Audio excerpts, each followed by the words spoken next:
যে হাসিনা মুক্ত ফ্যাসিস্ট মুক্ত বাংলাদেশ থেকে আপনাদের সামনে এসে উপস্থিত হতে পেরেছি। আপনারা যদি দয়া করে একটু বসেন তাহলে আমি কথা বলতে সুবিধা হবে, কারণ 7 বছর পরে আজকে আমি এখানে দাঁড়িয়েছি। আপনারা অনুগ্রহ করে বসলে আমি কিছু কথা বলতে পারবো, আর আপনারা না বসলে কথা বললে আমার পক্ষে কথা বলা কঠিন হবে। প্লিজ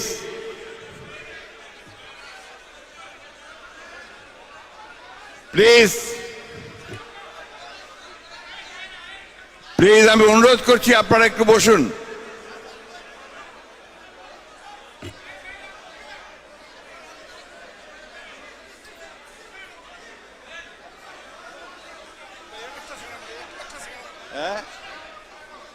কি বলবে বলবে বলবে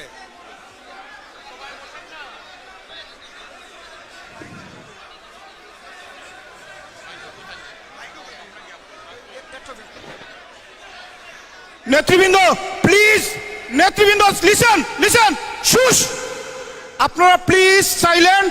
আমাদের মহাসচিব মহোদয়ের গুরুত্বপূর্ণ বক্তব্য শুধু এখানে নয়, দেশে বিদেশে বাংলাদেশ সহ পৃথিবীর সবাই এই প্রোগ্রামটি দেখছেন।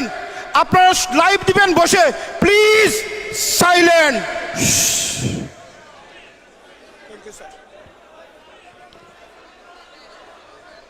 7 বছর আগে আমি যখন আপনাদের এই মঞ্চে আসি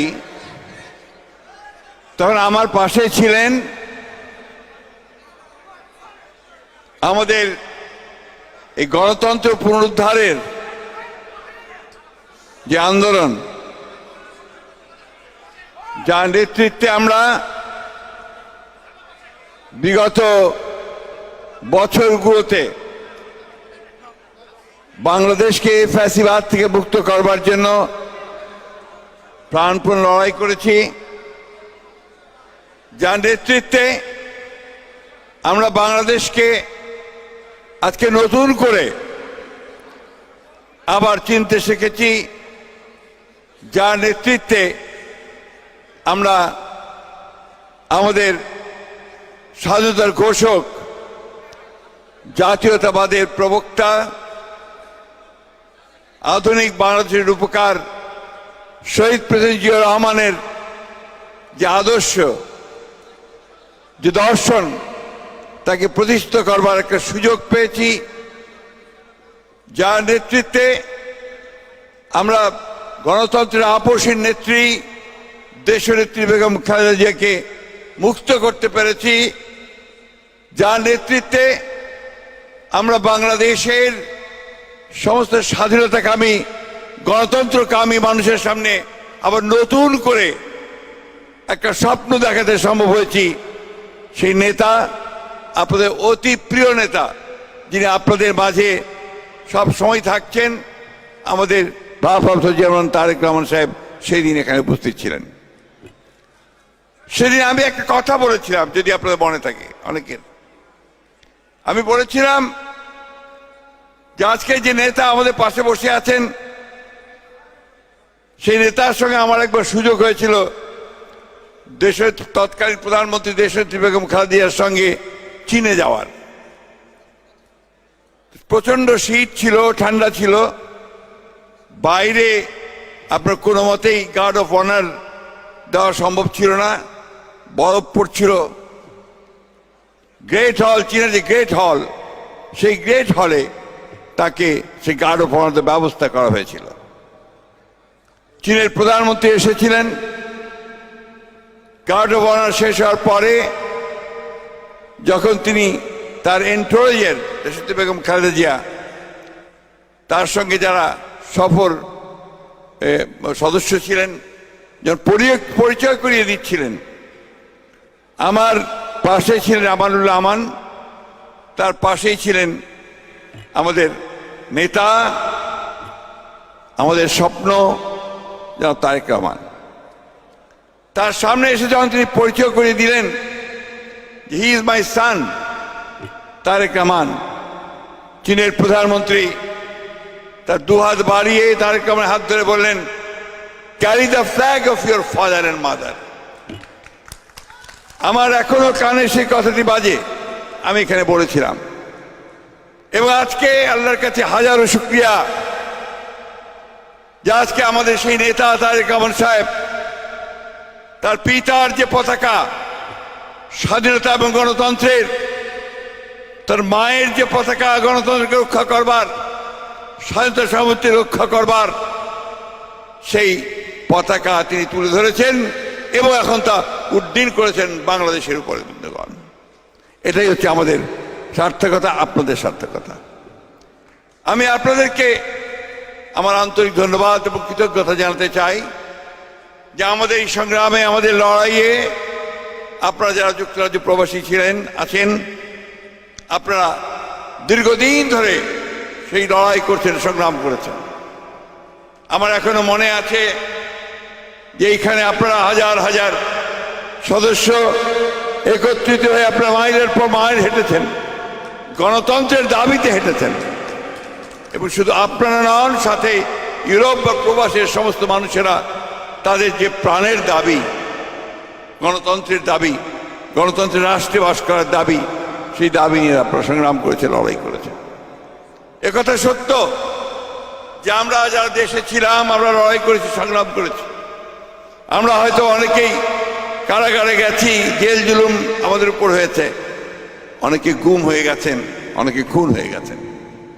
কিন্তু আপনারা বাইরে থেকে, প্রবাসে থেকে যেভাবে আপনাদের সমস্ত শক্তি দিয়ে লড়াই এবং সংগ্রাম করেছেন, তা আমাদের সংগ্রামকে আরো বেগবান করেছে, সামনের দিকে এগিয়ে নিয়ে গেছেন। সেজন্য আপনাদেরকে অভিবাদন জানাই, সেলুট জানাই। প্রিয় বন্ধুগণ, আপনাদের সামনে বক্তব্য দিতে এসে আমি কিছুটা বলতে পারেন যে আবেগ আপ্লুত। এই জন্য যে কিছুদিন আগেও আমরা ভাবিনি যে এই ভয়াবহ দানবের হাত থেকে আমরা মুক্তি পাবো। আপনারা যারা এখানে আছেন, অনেকেই আপনারা দেশে যেতে পারেননি 10 বছর, 12 বছর, 15 বছর। অনেকে গেছেন, যার পরে গ্রেফতার হয়েছেন, আটক থেকেছেন, কারাগারে নিক্ষিপ্ত হয়েছেন। অনেকের মা, বাবা, ভাই বোনকে অন্যায়ভাবে অত্যাচার করা হয়েছে, নির্যাতন করা হয়েছে। আমরা সেই সব কথা আমরা কখনো ভুলতে পারি না, ভুলবো না।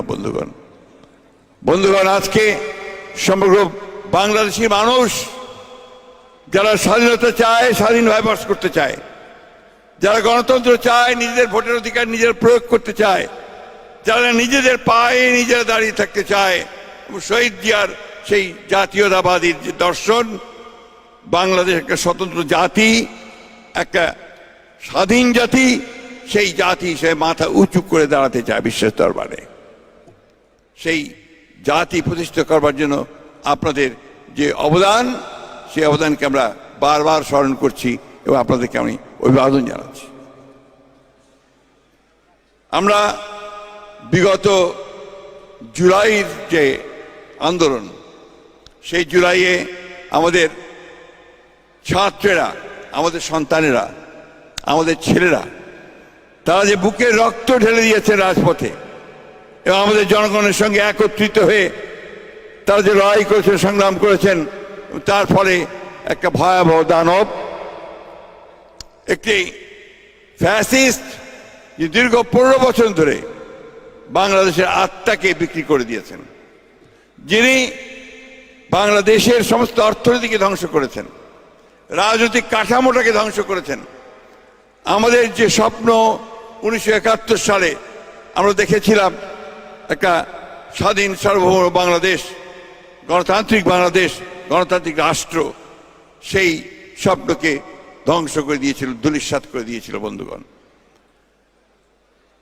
আজকে সেই জন্যই আমাদের অনেক শান্তির কথা, সান্ত্বনার কথা যে আমরা এখন সেই অবস্থাটা ফিরে পেয়েছি। আজকে এখানে অনেকে আছেন যারা বয়স্ক মানুষ, আবার অনেকে আছেন যারা তরুণ। এই তরুণেরা অনেকেই বাংলাদেশ থেকে পালিয়ে এসেছিল, সেই সময় টিকতে পারেনি দেশের মধ্যে। মামলা, মোকদ্দমা, হত্যা, খুন, জখম, গুমের মধ্য দিয়ে তাদেরকে পালিয়ে আসতে হয়েছে। অনেক সাংবাদিক আছেন তারাও পালিয়ে চলে এসেছিলেন, কারণ উপায় ছিল না, সেখানে বেঁচে থাকার কোনো পথ ছিল না।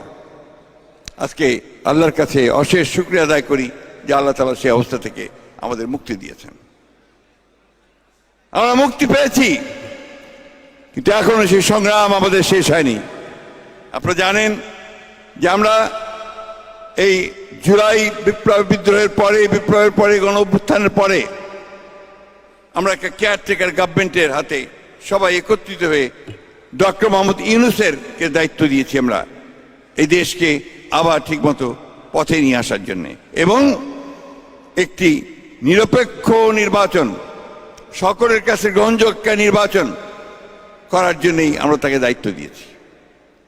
এবং আমরা এই কথা মনে করেছি সমস্ত রাজনৈতিক দলগুলো এবং ছাত্র নেতারা, ছাত্র সমন্বয়কেরা, বৈষম্য বিরোধী ছাত্ররা, যে আমরা ডক্টর ইউনূসের নেতৃত্বে এটা খুব দ্রুতভাবে আমরা এটাকে সম্পন্ন করতে সম্ভব হব। কিন্তু আগে আমি বলেছি যে পথটা এত সহজ নয়, এত কুসুমাতীর্ণ নয়। আজকে আপনারা সবাই সোশ্যাল মিডিয়ার সঙ্গে পরিচিত, খবরের কাগজ দেখছেন, আপনারা টেলিভিশন দেখছেন, সোশ্যাল মিডিয়া দেখছেন। আজকে বাংলাদেশ আবার একটা এই যে আনন্দ, আপনার স্বাধীনতার নতুন করে মুক্তি পাওয়ার সেই আকাশে কিন্তু মেঘ জুড়ে বসেছে। আপনারা লক্ষ্য করছেন যে আজকে অত্যন্ত দুর্ভাগ্যজনকভাবে একটা ভ্রান্ত ধারণা ছড়িয়ে দিচ্ছে কিছু মানুষ। সেই ভ্রান্ত ধারণাটা কি? সেই ভ্রান্ত ধারণা হচ্ছে যে বাংলাদেশে সংখ্যালঘুদের উপরে নির্যাতন হচ্ছে। এই ফেক একটা ইনফরমেশন, এই ডিসইনফরমেশন ছড়িয়ে দিয়ে বাংলাদেশে আবারও একটা সমস্যা সৃষ্টি করবার পায়ে তারা চলছে। বন্ধুগণ,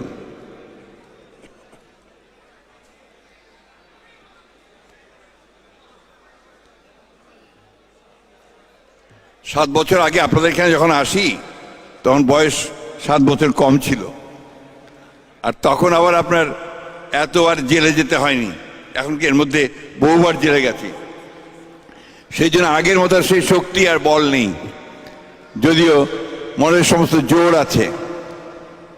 তা আমি যে কথাটা বলছিলাম যে এখন এই যে আপনার একটা ফেক একটা ডিসইনফরমেশন ছড়িয়ে দিয়ে সমস্ত এই যে আমাদের স্বাধীনতা সার্বভৌমত্বকে জয় করবার যে গৌরব, যে আনন্দ, সবকিছুকে ম্লান করে দিচ্ছে এবং আমাদের ভবিষ্যতে আবার অন্ধকারের দিকে ঠেলে দিচ্ছে, এই বিষয়টা আপনাদেরকে সকলকে সজাগ থাকতে হবে। আজকে এই যে বিদেশি ভদ্রমহিলা, বিবিসির সম্ভবত, তিনি এসছেন এই বিষয়গুলো জানার জন্য, এমনভাবে ছড়িয়েছে চারদিকে যে বাংলাদেশে সংখ্যালঘুদের উপর অত্যাচার করা হচ্ছে, বাংলাদেশে মিথ্যা মামলা করা হচ্ছে। শেখ হাসিনা, যিনি বাংলাদেশের মানুষের উপর অত্যাচার করেছেন, নির্যাতন করেছেন, খুন করেছেন, হত্যা করেছেন, 20,000 তরুণকে হত্যা করেছেন, আমাদের ইলিয়াস আলী সহ 700 মানুষকে গুম করে দিয়েছেন। আমাদের এমন কোনো নেতা নেই, আমাদের সবচেয়ে বড় আমাদের দেশনেত্রী বেগম খালেদা জিয়া, তাকে বছরের পর বছর কারাগারে আটকে রেখেছিলেন। আমাদের নেতা তারেক রহমানকে মিথ্যা মামলা দিয়ে নির্বাসিত করেছেন। সেই শেখ হাসিনাকে আজকে ভারত আশ্রয় দিয়েছে এবং সেই শেখ হাসিনা আবার তার দলবল নিয়ে ষড়যন্ত্র করছে, নতুন করে চক্রান্ত সৃষ্টি করছে। বন্ধুগণ, এবং এই চক্রান্ত সৃষ্টি করে বাংলাদেশের স্বাধীনতা, গণতন্ত্র, সার্বভৌমত্বকে সে বিনষ্ট করতে চাইছে। আজকে চিন্তা করে দেখুন, যে মহিলা একসময় প্রধানমন্ত্রী ছিলেন, সেই মহিলা 15 বছর ধরে বাংলাদেশের মানুষের বিরুদ্ধে অবস্থান নিয়েছে। সেই মহিলা আজকে ভারতে বসে, বিদেশে বসে বাংলাদেশকে কিভাবে ক্ষতি করা যাবে, কিভাবে বাংলাদেশের স্বাধীনতাকে বিপন্ন করা যাবে, কিভাবে বাংলাদেশকে আবার অন্ধকার দিকে ঠেলে যাওয়া যাবে, সেই ষড়যন্ত্র চক্রান্তে লিপ্ত হয়েছেন। এদের কি কোনো ক্ষমা করা যায়? এদের কি কখনো ক্ষমা করা যায়? বন্ধুগণ, ক্ষমা করা যায় না।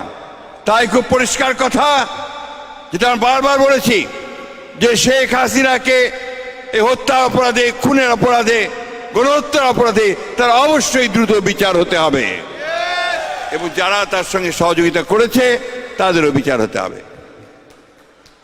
ভারত আমাদের প্রতিবেশী, সবচেয়ে বড় প্রতিবেশী, আমাদের বন্ধু। আমাদের যুদ্ধের সময় 1971 যুদ্ধের সময় আমাদের সহযোগিতা করেছিল। আমরা ভারতের কাছে সবসময় প্রত্যাশা করি যে ভারত বাংলাদেশের মানুষের পাশে দাঁড়াবে।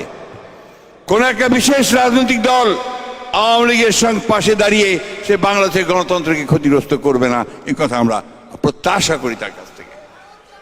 কিন্তু দুর্ভাগ্য, please please please please please থামেন থামেন। আমরা আশা করি যে ভারত তার যে অতীতে এই যে ভুল করেছে এবং বাংলাদেশের মানুষের সঙ্গে যে বিচ্ছিন্নতা সৃষ্টি করেছে, এটাকে তারা কাটিয়ে ওঠার চেষ্টা করবে এবং তাদের এখন যে কার্যকলাপ যারা বাংলাদেশের বিরুদ্ধে করছে সেই কার্যকলাপগুলোকে তারা বন্ধ করবে। আমাদের খুব কষ্ট হয় যখন আমরা দেখি অহেতুক মিথ্যা অপবাদ দিয়ে মিথ্যা কথা বলে বাংলাদেশের মানুষকে আবার বিপদে ফেলার চেষ্টা করা হচ্ছে। আগরতলার ডেপুটি হাইকমিশনার অফিস আক্রান্ত হয়েছে, কলকাতায় হাই কমিশনার ডেপুটি হাইকমিশনার অফিসে আপনার আক্রান্ত হয়েছে এবং মিছিল নিয়ে আপনাদের সিলেট দিয়ে ঢোকার চেষ্টা করেছে, বেনাপোল দিয়ে ঢোকার চেষ্টা করেছে। এটা কোন ধরনের বন্ধুত্ব? এটা কোন ধরনের প্রতিবেশীর কাজ? আমরা তাই আবারও আজকে এই সভা থেকে ভারতবর্ষকে অনুরোধ জানাতে চাই, তাদের কাছে আমরা নিবেদন করতে চাই যে আপনি অনেক বড় দেশ, কিন্তু তাই বলে এই বাংলাদেশ যে যুদ্ধ করে স্বাধীন হয়েছে, যে সংগ্রাম করে লড়াই করে যে গণতন্ত্রকে আদায় করে নিয়েছে, যারা বুকের রক্ত দিয়ে তাদের অধিকারকে আদায় করেছে, তাদেরকে খাটো করে দেখে বাংলাদেশের বিরুদ্ধে দাঁড়াবেন না, কারণ বাংলাদেশের মানুষ কখনোই তা মেনে নেবে না। আমরা আমাদের রাজনৈতিক দলগুলোর কাছে আহ্বান জানাতে চাই যে এই বিষয়ে সবাই আমরা একজোট থাকব, একমত থাকব এবং আমরা অবশ্যই আমাদের স্বাধীনতা সার্বভৌমত্বকে অক্ষুণ্ণ রাখার জন্য আমরা সবাই একজোট হয়ে আবার ঐক্যবদ্ধ হব এবং আমরা সেই সংগ্রামে টিকে থাকব। বন্ধুগণ, আমাদের বিগত সরকার, আওয়ামী লীগের সরকার বাংলাদেশে যে ক্ষতি করে দিয়েছে এটা বারবার আপনাদের সামনে করার কোনো প্রয়োজন আছে বলে আমি মনে করি না। আপনারা এগুলোকে নিয়ে বহু কথা বলেছেন।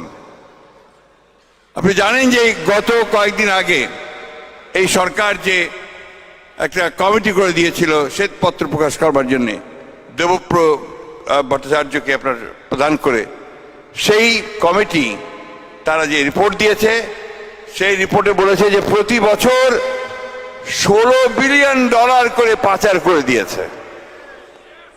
চিন্তা করা যায় যে একটা দেশের সরকার তারা একটা দেশের সমস্ত সম্পদ লুট করে বিদেশে পাচার করে দিচ্ছে। আমার চাইতে আপনারা এখানে অনেকে ভালো জানেন কারা লন্ডনে, ইংল্যান্ডে কতগুলো বাড়ি কিনেছে। 265টা বাড়ি একজন মাত্র মন্ত্রী, 265টা বাড়ি, এরকম অসংখ্য। এবং আপনার এই 15 বছরে বাংলাদেশের অর্থনীতিকে তারা, আমার ভাষায় আমি যেটা বলি, ফোকলা করে দিয়েছে, কিছু নেই ভেতরে। তারা রাজনৈতিক যে কাঠামো, সে কাঠামোকে ধ্বংস করেছে, সমস্ত প্রতিষ্ঠানগুলোকে ধ্বংস করে দিয়েছে, নির্বাচন ব্যবস্থাকে তারা ধ্বংস করে দিয়েছিল। তিনটে নির্বাচন তারা সম্পূর্ণ বেআইনিভাবে তারা দখল করে নিয়েছিল।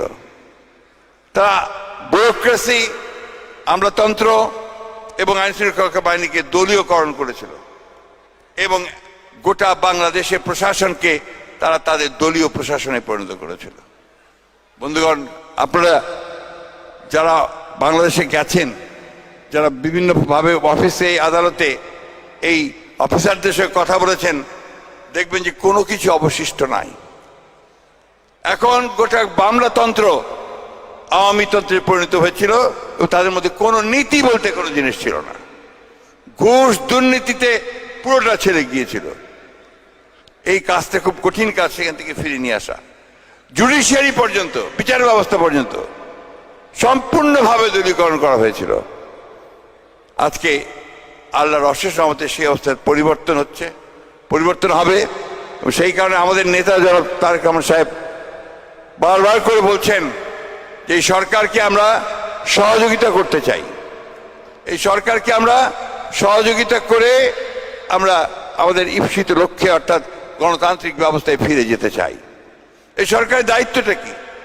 এই সরকারের দায়িত্ব হচ্ছে খুব দ্রুত এই অবস্থাগুলোকে, এই জঞ্জালগুলোকে সাফ করে দিয়ে যত দ্রুত সম্ভব একটা নির্বাচন, সকলের কাছে গ্রহণযোগ্য একটা নির্বাচন দেওয়া।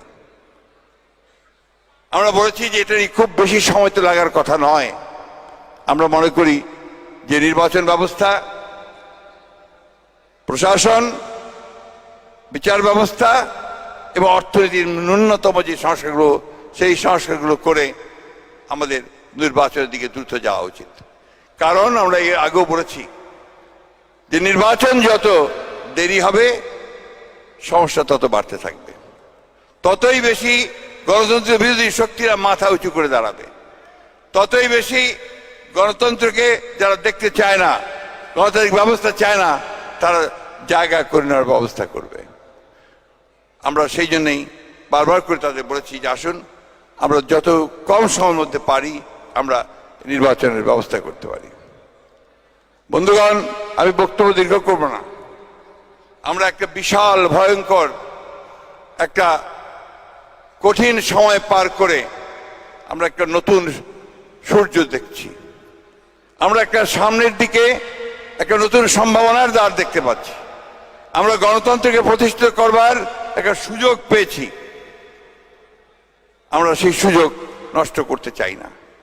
আমাদের নেতা জনাব তারেক রহমান সাহেব বারবার করে সেই কথাই বলেছেন যে আমরা এমন কিছু করব না যার মধ্য দিয়ে আমরা নিজেদের ক্ষতি করি বা এই সুযোগ আমাদের হাতছাড়া হয়ে যায়।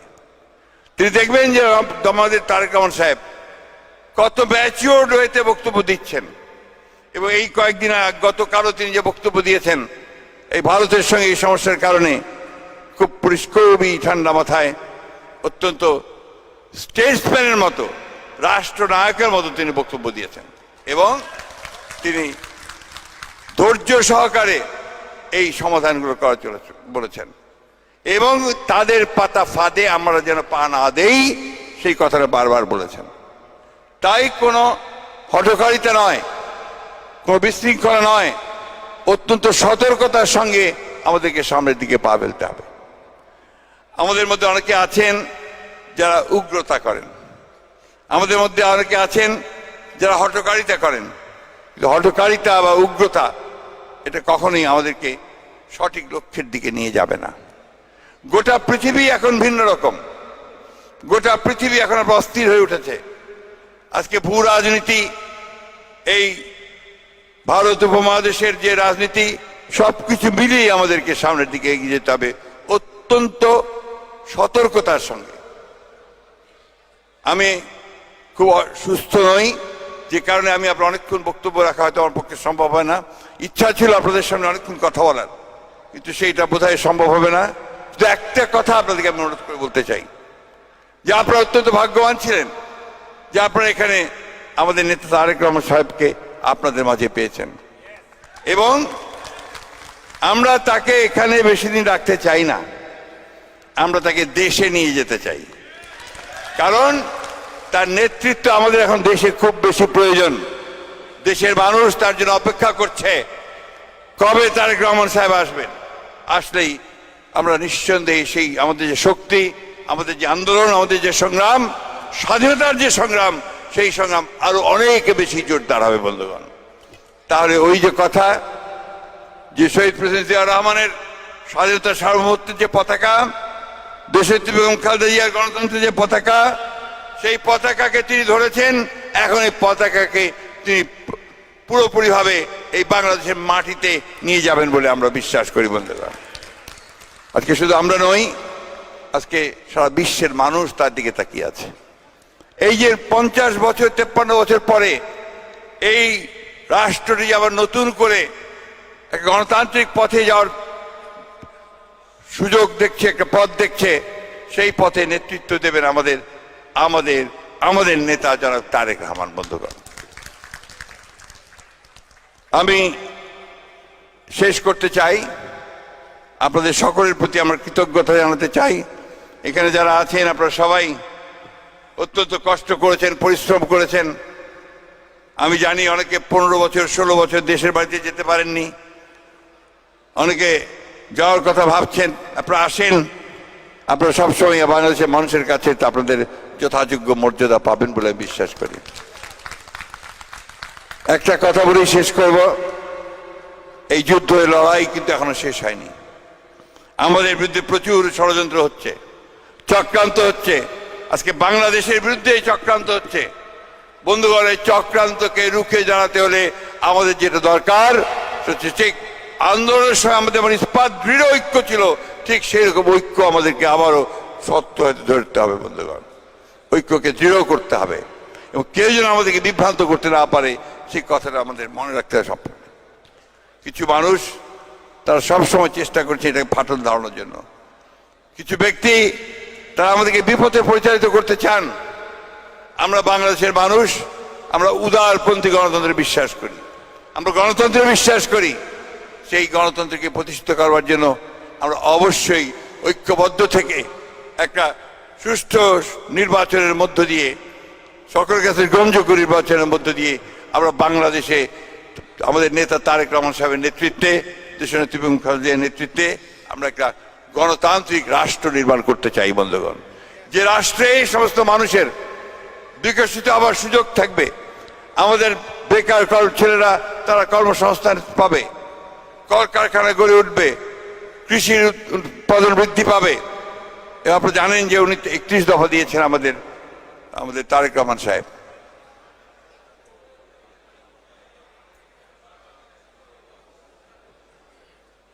একটি দফার মধ্যে কিন্তু সম্পূর্ণ একটা নতুন একটা চিন্তা।